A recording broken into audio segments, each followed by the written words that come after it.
Wacana pemilu 2024 menggunakan sistem proporsional tertutup mendapat penolakan dari parpol lainnya. 8 partai politik menginginkan penggunaan sistem proporsional terbuka seperti yang telah diterapkan sejak era reformasi.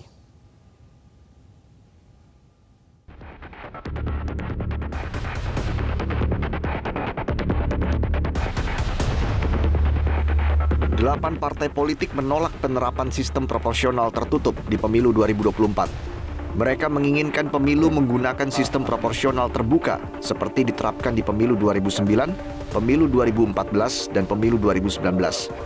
Wacana pemilu 2024 menggunakan sistem proporsional tertutup diusulkan oleh PDI Perjuangan, namun tidak mendapatkan dukungan parpol lainnya. Pernyataan sikap penolakan tersebut disampaikan Ketua Umum Partai Golkar mewakili 7 partai politik lainnya, yakni Partai Gerindra, Nasdem, PKB, Demokrat, PKS, PAN, dan P3. Kami menolak proporsional tertutup dan memiliki komitmen untuk menjaga kemajuan demokrasi di Indonesia yang telah dijalankan sejak era reformasi. Sistem pemilu proporsional tertutup merupakan kemunduran bagi demokrasi kita. Di lain pihak, sistem pemilu proporsional terbuka merupakan perwujudan dari demokrasi yang berasaskan kedaulatan rakyat, di mana rakyat dapat menentukan calon anggota legislatif yang dicalonkan oleh partai politik. Kami tidak ingin demokrasi mundur.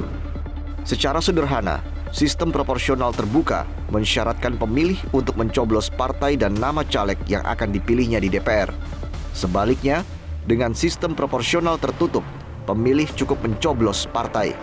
Lalu partai menentukan siapa caleg yang akan dikirim ke Senayan. Ketua Umum Partai Demokrat Agus Harimurti Yudhoyono menilai wacana pemilu menggunakan sistem proporsional tertutup membuat demokrasi mundur ke belakang.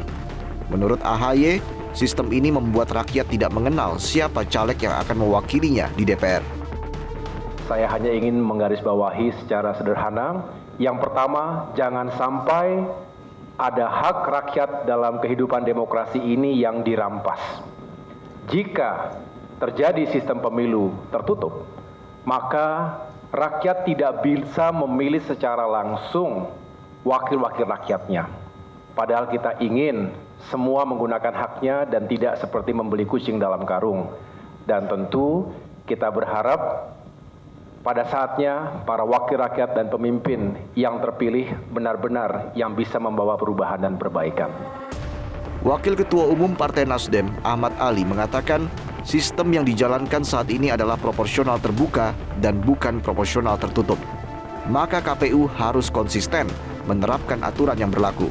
Nasdem tentunya berharap kepada KPU untuk konsisten melaksanakan undang-undang yang ada hari ini. KPU jangan menafsir sesuatu yang belum ada landasannya. Bahwa hari ini sistem pemilu kita adalah terbuka dan diatur dalam undang-undang yang sedang diuji. Tapi belum ada keputusan. Artinya sampai hari ini maka KPU harus berpegang teguh pada undang-undang yang existing hari ini. Sementara itu PDIP menghormati pertemuan 8 partai politik yang menolak sistem proporsional tertutup. Sekjen PDIP Hasto Kristianto mengatakan PDIP tetap pada sikapnya mendukung sistem proporsional tertutup. Tapi pertemuan yang ada di Hotel Dharma Wangsa, yaitu kita hormati sebagai bagian dalam tradisi demokrasi kita. Diajak nggak, Pak? Ya, kita kan baru mempersiapkan hari ulang tahun PDI Perjuangan. Jadi itu ya. Sibuk ya, Mas? Semuanya sibuk, hari ini aja ada 5 agenda. Sebelumnya, wacana pemilu 2024 menggunakan sistem proporsional tertutup muncul dari pernyataan Ketua KPU Hashim Asyari. Pernyataan ini dinilai tidak tepat karena KPU seharusnya konsisten mematuhi aturan tentang pemilu menggunakan sistem proporsional terbuka. Dari Jakarta, Tim Liputan MGN.